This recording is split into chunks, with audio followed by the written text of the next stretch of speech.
Assalamualaikum, Bu Bidan. Waalaikumsalam, silahkan masuk. Baik, Bu. Silahkan duduk, Mbak. Baik, Bu Bidan. Terima kasih. Ya, sama-sama. Selamat siang, Mbak Yunia. Siang, Ibu Bidan. Ada yang bisa saya bantu, Mbak? Jadi kedatangan saya di sini yaitu untuk program untuk konseling pada Ibu Bidan, dan saya ingin program menunda kehamilan. Rencananya itu selama 5 tahun. 5 tahun ya, Mbak ya. Nah, kalau boleh tahu kenapa alasannya ya, Mbak ya? Alasan saya juga bekerja sebagai seorang guru dan ingin fokus kepada anak perempuan saya yang kecil itu, yang satu. Wajar sih, Mbak ya, kalau jadi guru itu ya memang sibuk lah ya, Mbak ya. Kalau boleh tahu kenapa Mbak di sini sendiri ya, Mbak? Kok mana suami Mbak kok nggak mendampingi Mbak? Suami saya lagi di luar kota, Bu Bidan. Tapi saya juga sudah komunikasi dengan suami saya dan beliau mengizinkan. Oh iya, kalau boleh tahu umur Mbak sekarang berapa ya, Mbak? 22 tahun, Bu Bidan. Oh, 22 tahun ya, Mbak ya. Apakah Mbak sudah punya gambaran alat kontrasepsi apa yang akan Mbak pilih? Sudah ada, Bu Bidan. Sebelumnya saya dan suami saya sudah ada komunikasi untuk pemilihan alat kontrasepsinya, yaitu kalau nggak salah namanya IUD. Oh iya sih. Dan saya juga sudah mencari info-info tentang alat kontrasepsi tersebut. Luar biasa sekali Mbak ya, sudah mencari informasi terlebih dahulu. Iya, Bu Bidan. Kasih. Nah, selanjutnya saya akan menjelaskan terlebih dahulu ya Mbak, agar lebih jelas lagi tentang mengenai kontrasepsi IUD tersebut. Baik, Bu. Adapun alat kontrasepsi IUD ini atau yang disebut dengan intrauterine device atau alat kontrasepsi dalam rahim atau disebut dengan AKDR, yaitu alat yang dimasukkan ke dalam rongga rahim ya Mbak, terbuat dari plastik fleksibel yang lentur, mempunyai lilitan tembaga atau juga mengandung hormon, dan dimasukkan ke dalam rahim melalui vagina serta mempunyai benang, mengandung hormon steroid, progestin yang mengandung progesteron, dari Mirena yang mengandung levonorgestrel. Baik, Ibu. Adapun manfaat dari kontrasepsi IUD ini, pertama ada efektif mencegah kehamilan dengan tingkat keberhasilan 98 sampai 99% selama 5 tahun penggunaannya ya Mbak. Adapun yang kedua, dapat digunakan oleh hampir semua wanita. Yang ketiga, melindungi jangka panjang bahkan hingga 10 tahun tergantung merek ya Mbak ya. Jadi alat kontrasepsi IUD ini banyak mereknya juga ya Mbak. Adapun yang keempat, tidak mengganggu aktivitas seksual. Yang kelima, cocok untuk ibu menyusui. Yang keenam, saat dilepas kesuburan akan kembali dan bisa hamil lagi. Yang ketujuh, bisa digunakan oleh wanita yang sedang menjalani pengobatan apapun. Yang kedelapan, tidak menyebabkan penambahan berat badan. Yang kesembilan, tidak mempengaruhi suasana hati dan gairah seksual. Dan yang terakhir, cocok digunakan oleh wanita yang tidak bisa memakai kontrasepsi yang mengandung estrogen. Begitu Mbak. Oh iya, Bu Bidan. Apakah alat kontrasepsi IUD itu sangat efektif? Adapun keefektifan alat kontrasepsi IUD tersebut yaitu 0,5 sampai 1 kehamilan perempuan selama 1 tahun pertama penggunaannya ya Mbak ya. Adapun cara kerja dari kontrasepsi IUD ini, yang pertama menghambat kemampuan sperma untuk masuk ke tuba falopi karena adanya ion tembaga yang dikeluarkan AKDR dengan cover menyebabkan gangguan gerak spermatozoa. Dan yang kedua, mencegah sperma dan ovum bertemu dengan mempengaruhi kemampuan sperma agar tidak mampu fertilisasi, mempengaruhi implantasi sebelum ovum mencapai kapung uteri, dan menghalangi implantasi embrio pada endometrium. Begitu Mbak.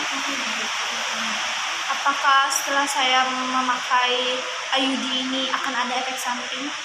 dari kontrasepsi IUD ini mempunyai efek samping, Mbak. Ada 7 efek samping. Yang pertama adanya perubahan siklus haid atau umumnya pada 3 bulan pertama dan akan berkurang setelah 3 bulan. Yang kedua, haid lebih lama dan banyak. Yang ketiga, perdarahan atau spotting ya Mbak ya, yaitu antar menstruasi. Yang keempat, saat haid lebih sakit. Yang kelima, merasakan sakit dan kejang selama 3-5 hari setelah pemasangan. Dan yang keenam, perdarahan berat pada waktu haid dan atau diantaranya yang memungkinkan penyebab anemia. Dan yang ketujuh atau yang terakhir ya Mbak ya, perforasi dinding uterus atau sangat jarang apabila pemasangannya benar. Saya ingin nanya, untuk pemasangan IUD ini kan tadi ada efek samping juga. Terus untuk keuntungan dan kerugiannya itu apakah ada? Untuk keuntungan dan kerugian alat kontrasepsi IUD ini ada Mbak ya. Selanjutnya saya akan menjelaskan tentang keuntungan terlebih dahulu ya Mbak. Adapun dari keuntungannya, yang pertama efektif dengan proteksi jangka panjang yaitu selama 1 tahun. Yang kedua tidak mengganggu hubungan suami istri. Yang ketiga tidak berpengaruh terhadap ASI ya Mbak ya. Dan yang keempat adanya kesuburan segera kembali setelah IUD diangkat. Dan yang kelima efek sampingnya sangat kecil dari kontrasepsi IUD ini. Adapun saya akan menjelaskan tentang kerugiannya yang selanjutnya Mbak ya. Yang pertama tidak bisa melindungi dari penyakit menular seksual. Yang kedua meningkatkan resiko monoragia atau perdarahan menstruasi yang berlebihan. Yang ketiga, jika seorang wanita terkena penyakit menular seksual saat memakai KB jenis ini, resiko penyakit radang panggul dapat meningkat jika tidak segera mendapatkan pengobatan. Dan yang keempat, adanya risiko kehamilan ektopik yang lebih tinggi jika pembuahan terjadi dengan IUD in situ. Meskipun kehamilan sangat jarang dengan metode ini. Ya. Selanjutnya saya akan menjelaskan tentang indikasi IUD ya Mbak ya. Yang pertama adanya usia reproduktif, yang kedua keadaan nulipara, ketiga mengingatkan penggunaan kontrasepsi jangka panjang, keempat perempuan menyusui yang menginginkan kontrasepsi, yang kelima setelah menyusui dan tidak ingin menyusui bayinya, yang keenam setelah melakukan abortus dan tidak terlihat adanya infeksi, dan yang ketujuh perempuan dengan resiko rendah IMS. Yang kedelapan, tidak menghendaki metode hormonal. Yang kesembilan, tidak menyukai untuk mengingat-ingat minum pil setiap harinya. Yang kesepuluh, tidak menghendaki kehamilan setelah 1-5 hari sanggama. Adapun kontraindikasi dari alat kontrasepsi IUD ini, yang pertama menderita anemia, penderita kanker atau infeksi traktus genitalis. Yang kedua memiliki vakum uterus yang tidak normal. Yang ketiga menderita TBC PEPIC, kanker serviks dan menderita HIV atau AIDS. Dan yang keempat ketuban pecah sebelum waktunya. Kelima, infeksi intrapartum, dan yang keenam, perdarahan postpartum. Saya juga nanya, IUD ini bisa dipasang di saat waktu-waktu apa aja ya? Adapun saat yang pertama sewaktu haid saat berlangsung, yang kedua dapat dilakukan pada hari-hari pertama atau hari-hari terakhir haid. Keuntungan IUD pada waktu ini antara lain adanya pemasangan lebih mudah karena serviks pada waktu itu agak terbuka dan lebar gitu ya. Yang kedua rasa nyeri tidak seberapa dirasakan. Yang ketiga perdarahan yang timbul sebagai akibat pemasangan tidak seberapa dirasakan. Dan yang terakhir adanya kemungkinan pemasangan IUD pada uterus yang sedang hamil tidak ada.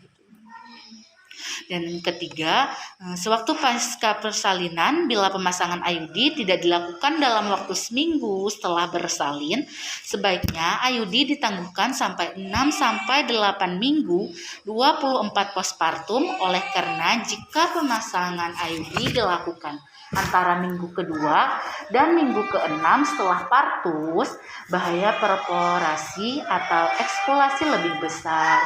Dan yang terakhir adanya beberapa hari setelah haid terakhir, Mbak. Begitu, Mbak. Ya.